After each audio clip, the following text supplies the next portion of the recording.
वैदिकी अमृत ध्यान साधना प्रभात सत्संग में आप सभी साधक साधिकाओं का, उपासक उपासिकाओं का हार्दिक स्वागत। आइए पूर्व की भांति आज के ब्रह्म मुहूर्त में, आज की ब्रह्म वेला में भी हम उन महान प्रभु पार ब्रह्म परमेश्वर के, जगदाधिपति जगदीश्वर के उस महान दिव्य स्वरूप को, उस महान विराट संपूर्ण जगत के धारक स्वरूप को, पालक स्वरूप को, संहारक स्वरूप को अपने जीवन में और इस विशाल विश्व में देखने का, विचारने का प्रयास करें।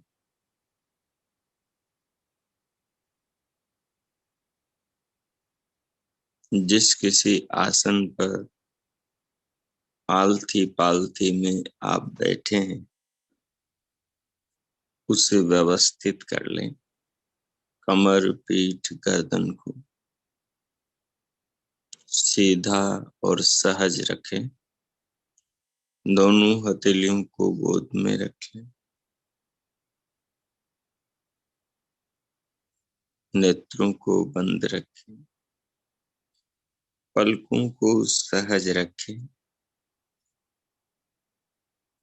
और सिर से पांव तक, पांव से सिर तक पूरे शरीर को अनुभव करें।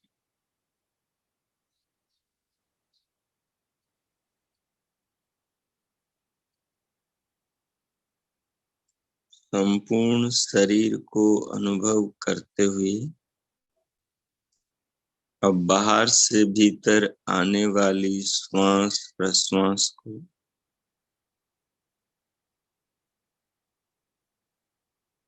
बाहर से भीतर आने वाले प्राणों को, प्राणवायु को लंबी गहरी लयबद्ध कर दें और धीरे धीरे उसे अनुभव करने का प्रयास करें। प्राणवायु को अनुभव करते हुए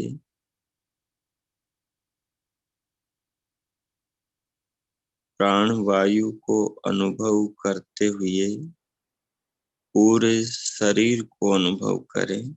सिर से पांव तक, पांव से सिर तक की पूरी देह को अनुभव करें।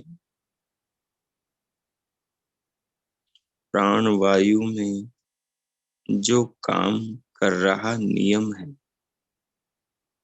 जिस नियम को कल हम रित नाम से समझ रहे थे, जो नियम सारे संसार के सब पदार्थों में निहित काम कर रहा है, जिस नियम रूपी सूत्र ने सारी सृष्टि को बांध रखा है, उसी नियम के अंदर ये प्राण वायु भी बंधा हुआ है, जो हमारे प्राणों की रक्षा करता है।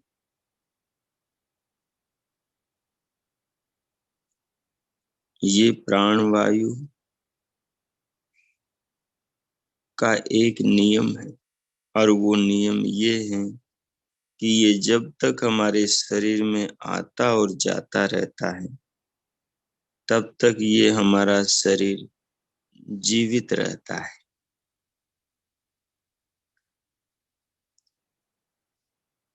जब योगी अपने आत्मा को जानने की साधना आरंभ करता है, तो सबसे पहले वो अपने अस्तित्व की, आत्मा के लिंगों की, आत्मा के चिन्हों की, आत्मा के लक्षणों की खोज में सबसे पहले इसी प्राणवायु का प्रयोग करता है। वो पूर्व के अग्रज साधक शिरोमणि महर्षियों से इस मार्गदर्शन को प्राप्त करता है और सर्वप्रथम प्राणों पर प्रयोग करता है कि ये जो प्राण शरीर के भीतर लेने वाला है और अपान को छोड़ने वाला है, श्वास को लेने और प्रश्वास को निकालने वाला है, ये आत्मा है।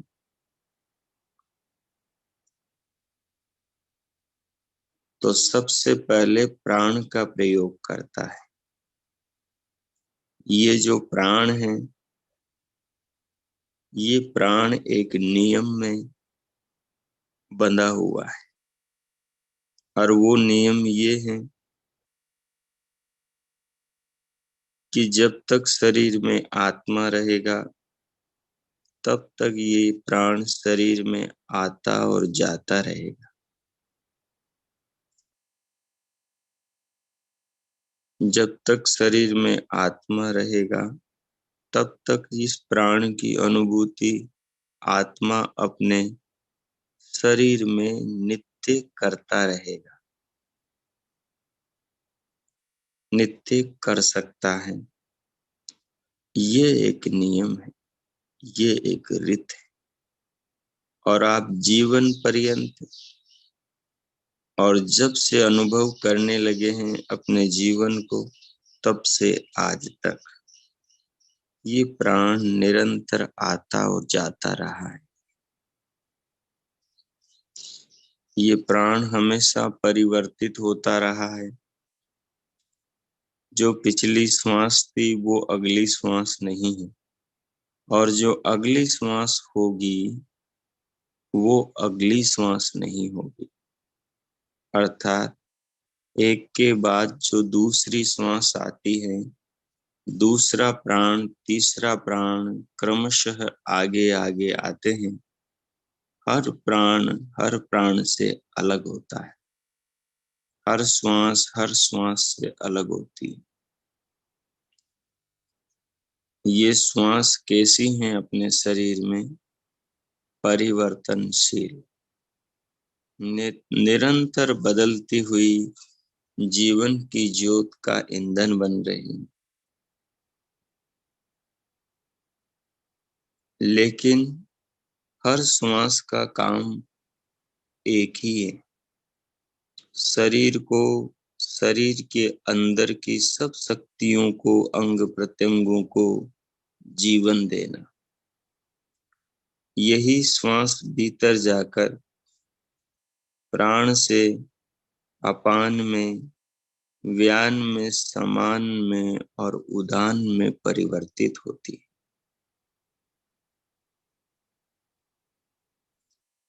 यही श्वास प्राण वायु भीतर जाकर नाग में, कूर्म में, कृकल में, देवदत्त में, धनंजय में परिवर्तित होती है। भगवान ने श्वास को बनाया और इसको एक नियम में बांध दिया। किसी भी मैकेनिक ने या किसी एक कंपनी के 100 मैकेनिक ने मिलकर एक यंत्र बनाया और उस यंत्र को अन्य अन्य 10-20 कार्यों के लिए नियत किया, अर्थात उस यंत्र से 10 कार्य होंगे। उन 10 कार्यों से उस यंत्र को जोड़ दिया गया। अब उस यंत्र को कोई भी चलाए, वो 10 काम वो यंत्र करेगा। मोबाइल फोन बनाया, मोबाइल फोन के अपने कुछ काम हैं, वो काम मोबाइल फोन करेगा। बात करने का काम है, इंटरनेट पर कुछ देखने का काम है, कुछ उसमें ड्राइंग, कुछ उसमें लिखने का काम है, चित्र बनाने का काम है, आदि कुछ काम। भगवान ने प्राण वायु को बनाया और इस प्राण वायु को मनुष्य के आत्मा को शरीर में बनाए रखने या आत्मा के रहते हुए शरीर में आते जाते रहने के नियम से बांध दिया। जब श्वास का आना जाना बंद हो गया, समझो कि आत्मा शरीर से निकल गया। ये जो एक नियम है और इस नियम में ये प्राण वायु आत्मा के साथ जीवन पर्यंत परिवर्तित होता हुआ शरीर को जीवन देता रहता है। ये एक रीत है, ये एक नियम है जिसमें प्राणवायु बंधा हुआ है। और फिर इसके आगे दूसरे अन्य नियम हैं, जिन नियमों के तहत यही प्राणवायु शरीर के अंदर अपान व्यान समान उदान के रूप में परिवर्तित होकर शरीर के अन्य अन्य संस्थानों को संचालित करता है। यही 5 उप प्राणों के रूप में परिवर्तित होकर और शरीर के अंगों में काम करके उन्हें संचालित करता है। जैसे प्राण वायु पर हमने ऋत नामक एक नियम को समझा, वैसे ही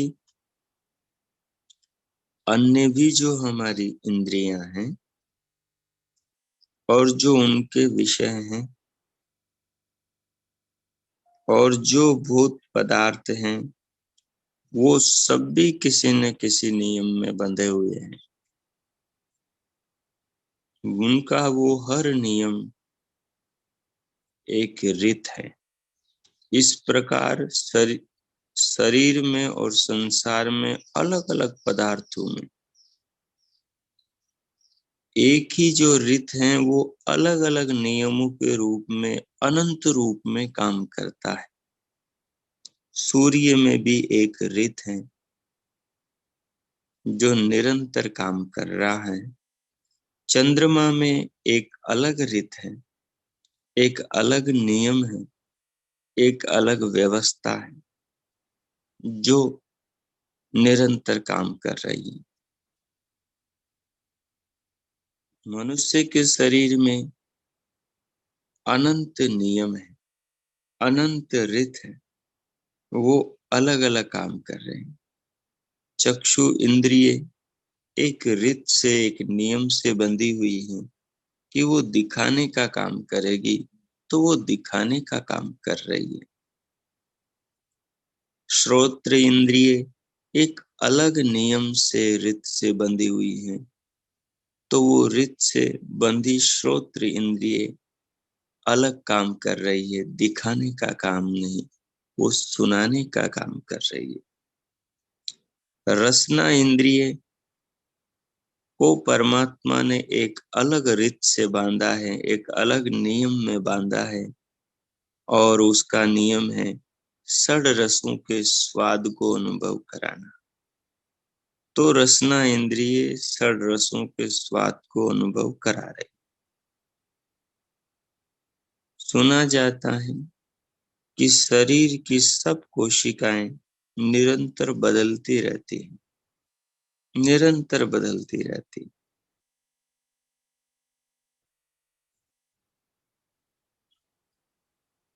ये शरीर एकदम पूरा रूपांतरित होता रहता है, छोटे से बड़ा, बड़े से बूढ़ा होता रहता है।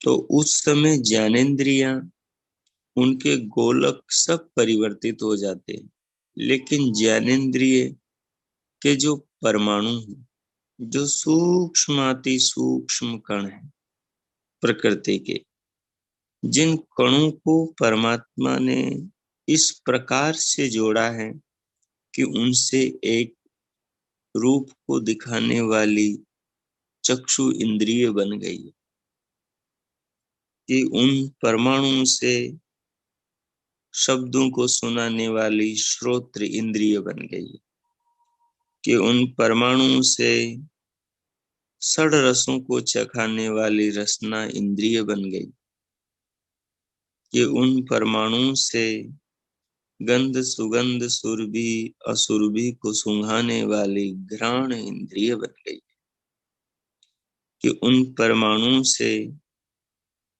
शरीर को उठाकर चलाने वाली पाद इंद्रिय पांव बन गए हैं। उन्हीं परमाणु से सब कर्म करने वाली हस्त इंद्रिय, दोनों हाथों के अंदर काम करने वाली शक्ति इंद्रिय बन गई। उन्हीं परमाणु से गुदा इंद्रिय, उपस्थ इंद्रिय, वाक इंद्रिय, ये सब चीजें बन गई। ये सब अपने अपने नियमों में बंधी है, और इन नियमों को ही रित नियम कहते हैं। इन नियमों को ही रित नियम कहते हैं। आपका स्वर यंत्र कंठ एक अलग नियम से बंधा है, आपकी नाभि अलग नियम से बंधी हुई है, आपका हार्ट हृदय अलग नियम से बंधा हुआ है। वो अपने उस नियम के अंतर्गत काम करता है, निरंतर काम करता है। उसकी प्रत्येक दिन की क्रियाएं बदल रही है, प्रत्येक दिन की क्रियाएं बदल रही है, लेकिन वो एक ही नियम में काम कर रहा है। जब भी आपको दोबारा नया शरीर मिलेगा, तो उसका भी मनुष्य शरीर का जो हार्ट होगा, हृदय होगा, वो इसी नियम में काम करेगा। आपके बेटे का, बहू का, पत्नी का, पति का, पिता का, पुत्र का, मित्र का, शत्रु का, सबका हृदय एक नियम में काम करता है। सबका हृदय अलग अलग है, सबके शरीर के अंग अलग अलग है, लेकिन सबके एक ही नियम में काम करते हैं।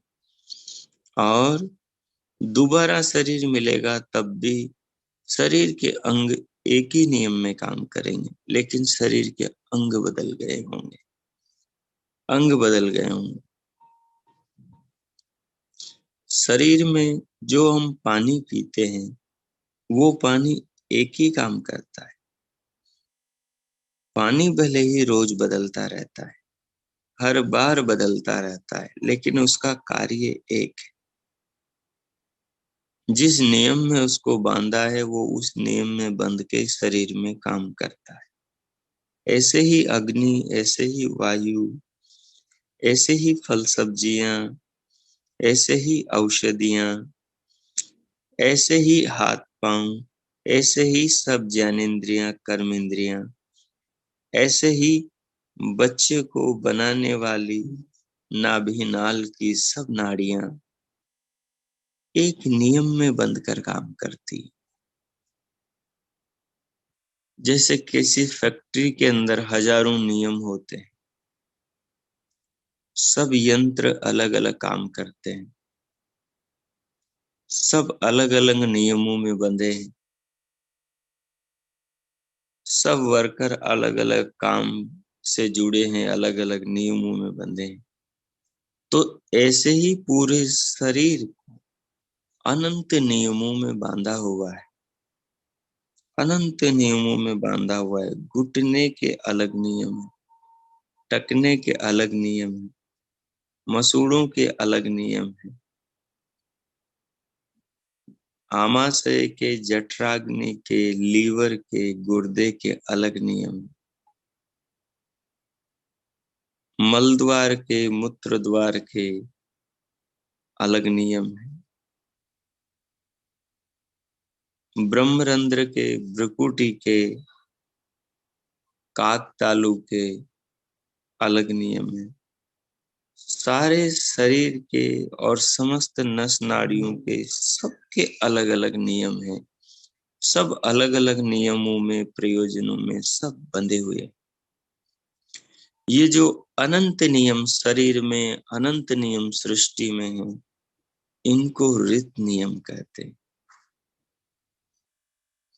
इन ऋत नियमों के अंदर ही पूरा जगत, सब परमाणु, सब अणु, सब द्वयणु, सब त्रश्रेणु, सब चतुष्अणु, समस्त कणु और सारी वस्तुओं, सारे पदार्थों, पूरे ब्रह्मांड के घटकों को परमात्मा ने बांध रखा है नियम के सूत्र में, ऋत के सूत्र में।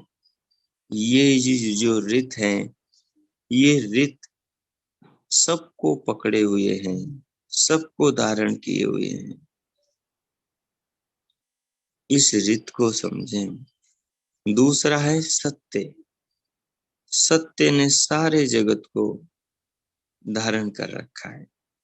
सत्य सर्वत्र विचरण कर रहा है।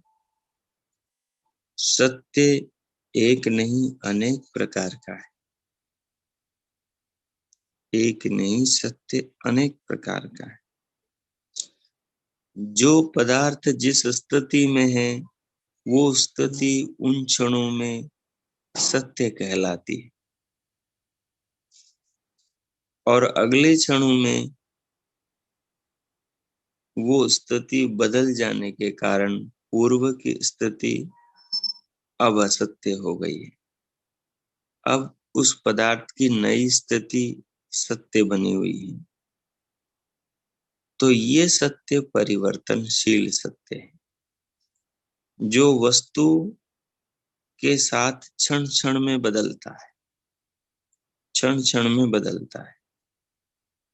जिसको बचपन में देखा, उसको जवानी में देखकर आप पहचान नहीं सकते, क्योंकि पूरा शरीर बदल चुका होता है। धीरे धीरे प्रत्येक कोशिका बदल चुकी होती है, लेकिन उसी रूप से जुड़ी हुई रहती है, उसी आकृति से, उसी बनावट से, उसी शक्ल से, उसी नक्शे से जुड़ी रहती है, नाक नक्शे से। लेकिन बदल शरीर की हर कोशिका रही है। ये सत्य है। एक सत्य वो बाहर जो शरीर की परिवर्तनशीलता को कह रहा है कि शरीर परिवर्तनशील है, ये सत्य है। दूसरा सत्य, शरीर के परिवर्तित होते हुए भी, शरीर के परिवर्तित होते हुए भी ये मनुष्य वही है जिसके अंदर लाखों परिवर्तन हुए हैं, लेकिन उसके बाद में भी ये वही है। ये एक दूसरा सत्य है। एक सत्य बाहर पदार्थ के स्वभाव के अनुसार बदलता चला जा रहा है। दूसरा सत्य इस बात का बोध करा रहा है कि पदार्थ तो परिवर्तनशील है, पदार्थ तो परिवर्तनशील है, लेकिन वो परिवर्तित जो पदार्थ हैं, उसका जो आरंभ से अंत है, उसकी जो शुरुआत से समाप्ति है, तब तक वो एक ही लक्ष्य को, एक ही उद्देश्य को, एक ही कार्य को, एक ही प्रयोजन को बनाए हुए हैं। ये भी सत्य है, ये भी सत्य है। प्राणों का काम आरंभ से अंत तक जीवन देना है, शरीर को जीवित रखना है। ये कथन सत्य है, लेकिन सत्य और ऋत दोनों एक जैसे यहाँ प्रतीत होंगे, लेकिन दोनों अलग है। ऋत तो केवल नियम को कहा जा रहा है, और सत्य उस नियम पर आधारित जो वस्तु काम कर रही है, वस्तु की जो सत्ता है, उस सत्ता को सत्य कहा जा रहा है। अब वो सत्ता यदि परिवर्तनशील है, तो फिर वो परिवर्तनशील सत्य है। और उस परिवर्तनशील सत्य के अंदर भी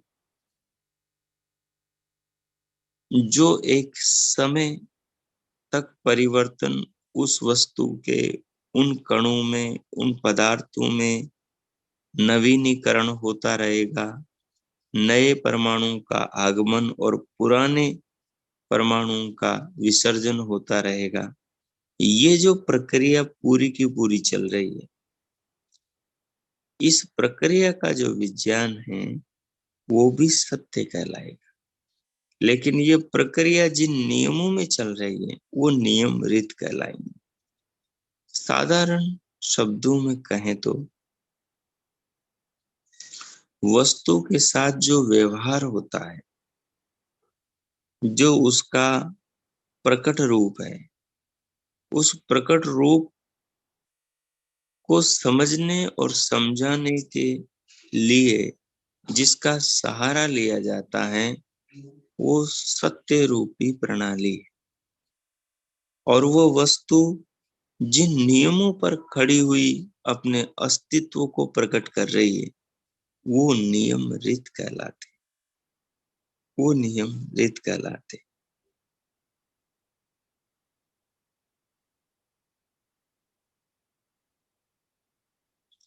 तो वस्तु का बाह्य जो स्वरूप है, जो प्रकट स्वरूप है, जो उसके साथ हम व्यवहार करते हैं, वो तो उसका सत्य स्वरूप है। और उस सत्य स्वरूप को धारण कर रहा है, जिन नियमों के अंदर वो सत्य स्वरूप बंधा हुआ है, उसको ऋत कहा गया है। तो ऋत और सत्य के अंदर पूरी सृष्टि समाहित है। तो इस पर अब आप विचार करें, इस पर ध्यानमय चिंतन करें। सूर्य जिन नियमों से बना है, जिन परमाणुओं से बना है, जिस विद्युतीय कणों से बना है, जिनके कारण ये पूरे जगत को रोशन करता है, तो इसमें वो ऋत है, उसको देख सकते हैं आप। और ये जो सूर्य की सत्ता की आपको साक्षात अनुभूति होती है, ये सूर्य की होना, ये सत्य है कि सूर्य है, इसका जो अस्तित्व है, ये सत्य है। सूर्य का जो प्रकाश है, ये सत्य है। सूर्य उदय और अस्त होता है। सूर्य यद्यपि कभी उदित और अस्त नहीं होता, लेकिन जो प्रकृति के घटक हैं, उनकी क्रियाओं के कारण हमें ऐसा प्रतीत होता है कि सूर्य उदय और अस्त होता है। तो एक सत्य ये है कि सूर्य उदय होता है और अस्त होता है, जबकि नहीं होता, ये दूसरा सत्य है। जबकि नहीं होता, ये दूसरा सत्य है। ये सूक्ष्म बात है। और सूर्य उदय और अस्त होता है, ये स्थूल बात है। यद्यपि ये स्थूल बात झूठी है, लेकिन लोक व्यवहार में ये स्थूल बात से ही लोक व्यवहार चलता है। लेकिन एक दूसरी बात सत्य ये है, पहली बात कि सूर्य उदय और अस्त नहीं होता, सूर्य सदा एक जैसा ही रहता है, लेकिन उसमें परिवर्तन होता रहता है। एक जैसा काम करता है, एक जैसा दिखता है, इसको एक जैसा कहा। ये एक अलग सत्य है सूर्य के बारे में। और एक अलग सत्य ये है कि सूर्य हर क्षण बदलता जा रहा है।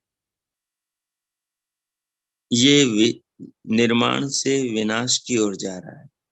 जब सृष्टि का समय पूरा होगा, ये सूर्य पूरी तरह धीरे धीरे कमजोर हो चुका होगा और विनाश की ओर जाएगा, जैसे मटका धीरे धीरे पुराना होता है। ये एक अलग सत्य है। सत्य अनेक है। कुछ सत्य परिवर्तितशील है, कुछ सत्य अपरिवर्तनशील है, कुछ सत्य लंबे समय तक एक जैसे हैं, कुछ सत्य हर क्षण परिवर्तनशील है। पदार्थ की जो स्थिति है, उस स्थिति को ही हम सत्य के नाम से कह रहे हैं, सत्य के नाम से कह रहे हैं। अगर इन सारे सत्यों को एक ही दृष्टि से देखा जाए, सबको एक में समाहित किया जाए, तो फिर एक बात निकल कर आएगी, फिर एक ही तत्व की बात निकल कर आएगी कि सब जगत के सब पदार्थ परिणामी है, परिवर्तनशील है। ये जगत का सत्य है, ये शरीर का सत्य है। सब संबंध परिवर्तनशील है,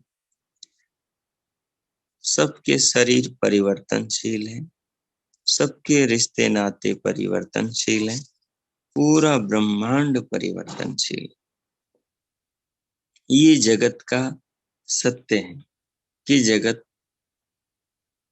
नश्वर परिवर्तनशील है। तो इस प्रकार जब सत्य और ऋत का इस परिवर्तनशील सत्य को पदार्थों के अलग अलग स्वरूप, अलग अलग रूप, अलग अलग प्रयोजन, अलग अलग आकृति, अलग अलग सत्ता को, सबको धारण करने वाला जो नियम है, वो नियम भी सब पदार्थों के अलग अलग है, लेकिन सब वो नियम रीत कहलाते हैं। और सत्य भी सब पदार्थों के अलग अलग है, लेकिन वो सब पदार्थों के जो सत्य हैं, वो सब परिवर्तनशील हैं। तो सत्य सारे एक ही सत्य में समाहित हो जाते हैं, जिसको हम कहेंगे कि दुनिया, पूरा विश्व ब्रह्मांड परिवर्तनीय है, परिवर्तनशील है। ये पूरे विश्व का एक सत्य है। ये हमारे शरीर का एक सत्य है, हमारे संबंधों का, सब विश्व ब्रह्मांड का एक सत्य है। और इस सत्य को धारण करने वाले सृष्टि में काम कर रहे ईश्वर के बनाए नियम है, जो परमाणु से लेकर इस महान ब्रह्मांड के सब बड़े बड़े घटकों को अपने अंदर समाहित करते हैं, उनको ऋत कहते हैं। तो ये जो ऋत और जो सत्य है, पूरी दुनिया, पूरा ब्रह्मांड, सब कुछ इन्हीं पे ही टिका है।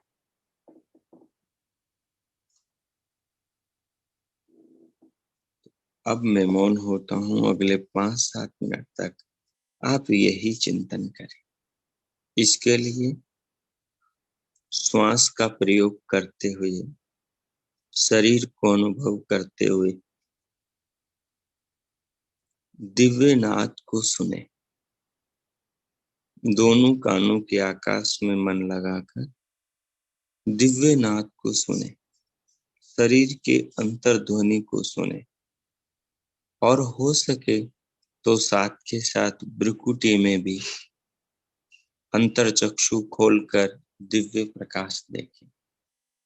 यह ब्रह्मरंध्र और परमात्मा के निज नाम ओम का मानसिक रूप से मन ही मन में जप करें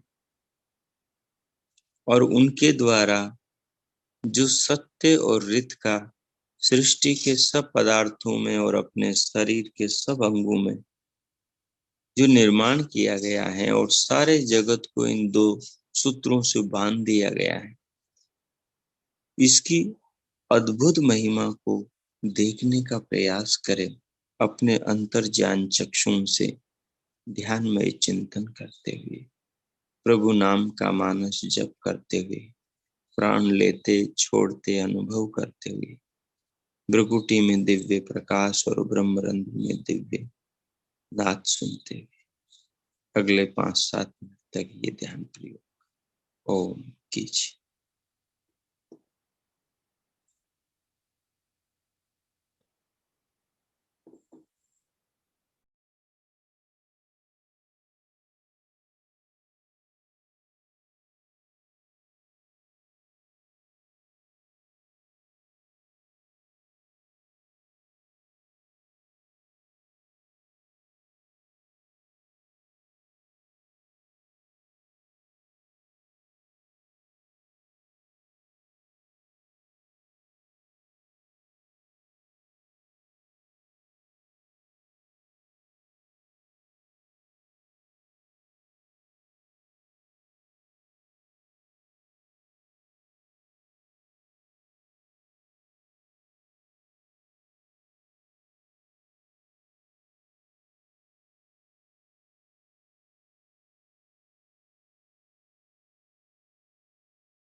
ओ ओ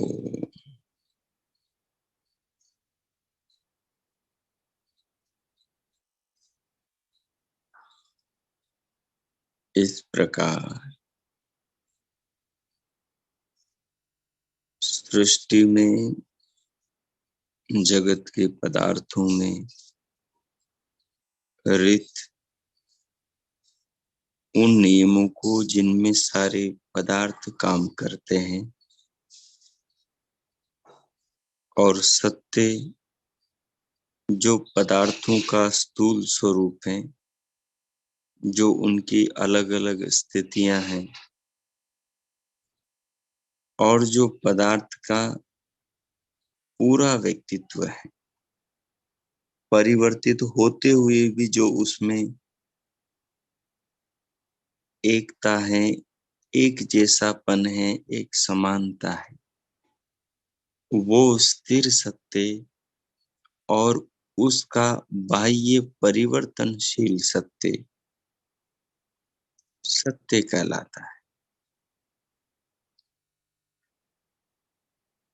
यद्यपि एक ही सत्य में सब सत्य समा जाते हैं, लेकिन पदार्थों के अलग अलग होने से, पदार्थों के अलग अलग होने से और अलग अलग समय तक रहने से, अलग अलग समय उत्पन्न होने, अलग अलग समय नष्ट होने से, पदार्थों के स्वरूप के अनुसार ही अनंत सत्य हो जाएंगे। लेकिन सारे सत्यों को एक ही सत्य में समाहित करना चाहे तो सारी जो सृष्टि का सत्य है, जिसमें शरीर, ब्रह्मांड, घटक सब कुछ आ जाएंगे, भूत, पंचभूत, सूक्ष्म भूत, अंतकरण सब कुछ आ जाएंगे।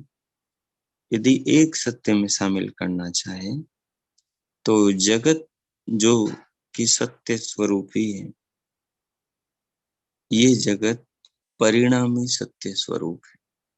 परिणामी सत्य के अंतर्गत सब कुछ आ जाएंगे, और इस परिणामी परिवर्तनशील जगत को धारण करने वाले जो नियम है, जिन नियमों के कारण सत्वगुण, रजोगुण, तमोगुण नामक परमाणु से एक महतत्व भिन्न प्रकार की वस्तु बनता है, हिरण्यगर्भ एक अलग पिंड बनता है, और इन्हीं नियमों के कारण से उस महतत्व से बुद्धि बनती है। बुद्धि को बनाने का अलग नियम, अलग रीत है। हिरण्यगर्भ नेबुला, जिसको वैज्ञानिक बोलते हैं, या महतत्व को बनाने के अलग नियम। और जो तीनों प्रकृति के मूल गुण हैं, सत्वगुण, रजोगुण, तमोगुण, वो तीनों जो अपने स्वरूप में कार्यरत हैं, उनका अलग अलग अपना अपना नियम है। उनके नियमों को भगवान ने नहीं बनाया, उन रीतों का विधाता निर्माता नहीं है। जो प्रकृति का मूल स्वभाव है, जिस नियम में वो चल रही है, वो उसका निज स्वभाव है, उसको किसी ने नहीं बनाया। लेकिन उसके स्वभावों को जानकर जो महतत्व बनाया गया, जिससे बुद्धि बनी, वो नियम में उन परमाणुओं को नए नियम में परमात्मा ने जोड़ा है। वो नया नियम परमात्मा द्वारा स्थापित है। जैसे नया राजा आने पर नए नियम बनते हैं, वैसे ही उन मूल परमाणु से नया पदार्थ ये महतत्व बनाया, तो ये नए नियमों से बना। ये नियम परमात्मा के बनाए हैं, या यूं कहें कि ये रीत परमात्मा द्वारा निर्मित है। अब महतत्व से जो बुद्धि बनाई, ये भी एक नया नियम है। उसमें अलग अनुपात के अंदर परमाणु को बुद्धि रूप में परिवर्तित किया। ये एक रीत है। उसी महतत्व से अहंकार बनाया गया, ये अलग रीत हो गया। अब अहंकार नए अलग रूप में काम करता है, महतत्व के जैसे नहीं। अहंकार का अलग काम है। अहंकार के परमाणु में अलग योग्यता है। फिर उस अहंकार के परमाणु से ही सारी ज्ञानेंद्रियां बनाई, उसके राजसिक और सात्विक परिणाम से मन बनाया। राजसिक परिणाम से ज्ञानेंद्रियां, सात्विक परिणाम से सात्विक राजसिक से मन, और तामसिक परिणाम से कर्म इंद्रियां बनाई। ये राजसिक परिणाम से कर्म इंद्रियां, सात्विक परिणाम से ज्ञानेंद्रियां, और सात्विक और राजसिक परिणाम से उभय इंद्रिय मन, और तामसिक परिणाम से तन्मात्राएं बनाई। तो सबको अलग अलग नियमों में ढाला, सबको अलग अलग अनुपात में, सबके लिए अलग अलग परमाणु लिए। अब वो कैसे इतनी गूढ़ता से ये सब हुआ, ये तो भगवान जानते। और उन तन मात्राओं से फिर 5 सूक्ष्म भूत, उन परमाणुओं से फिर 5 स्थूल भूत, और उन 5 स्थूल भूतों के परमाणुओं से फिर ये विविधाकार पांचभौतिक सृष्टि बनी। और इस सृष्टि में भी मिट्टी से, पानी से, अग्नि, वायु, आकाश से, इनसे मिलकर अलग अलग चीजें, अनंत चीजें बनी हुई। तो ये सब चीजें नियमों में बंधी हुई। सब पदार्थों के परमाणु नियमों में बंधे, चाहे महतत्व हो, चाहे अहंकार हो, चाहे मन, बुद्धि, ज्ञानेंद्रियां, कर्मेंद्रियां हो, चाहे 5 सूक्ष्म भूत, 5 स्थूल भूत, और उनसे बनने वाले संसार में वाहन हो, यंत्र हो, वस्त्र हो, सोने चांदी तांबा पीतल के बर्तन हो, आभूषण हो, मिट्टी के बर्तन हो, मकान, भवन, प्रसाद हो, जो भी कुछ दुनिया में आपको दिखाई देता है, सब नियमों से बने और उन नियमों में ठहरे हुए हैं। ये नियम ही रीत कहलाते। नियमों में रहता हुआ जो वस्तु का परिचय है, जो उसमें भिन्न भिन्न परिवर्तन आते हैं, वो सब सत्य के अंतर्गत आते।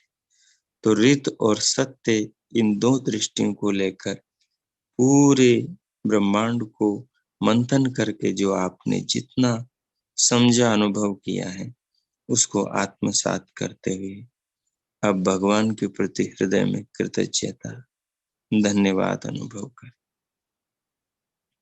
उनके प्रति अपार श्रद्धा और भक्ति के भाव अनुभव कर, उनका धन्यवाद करें और उन्हें कहें कि प्रभु ऐसी कृपा करें कि ये रीत और सत्य का गूढ़ ज्ञान हमें समझ में आए, और इसे समझ करके हम जगत के व्यामोह से परिवर्तित सत्य से, परिवर्तनशील जगत के समस्त लोभों से, आकर्षणों से, मोह, ममता और अविद्या के सब पासों से मुक्त हो सके। चिंतन के द्वारा दूर खड़े होकर इस पूरे ब्रह्मांड को रीत सूत्रों में, नियमों में और सत्य में बंधा हुआ देखकर इससे ऊपर उठ सके। इससे ऊपर उठकर अपनी सत्ता, अपनी अनुभूति को प्राप्त करें, परमानंद को प्राप्त करें। ऐसी हम पर कृपा करें, ऐसी हमें समझ दे, ऐसी हमें दूरदृष्टि दे, ऐसी भगवान से प्रार्थना।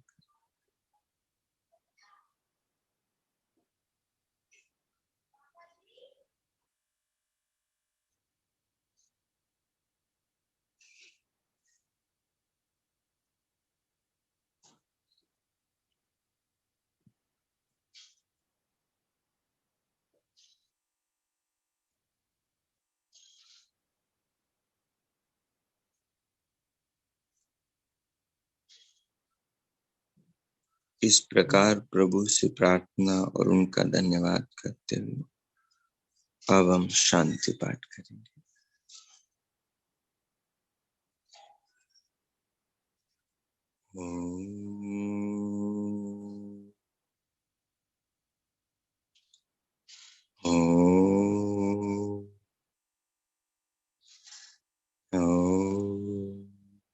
शांति शांति शांति।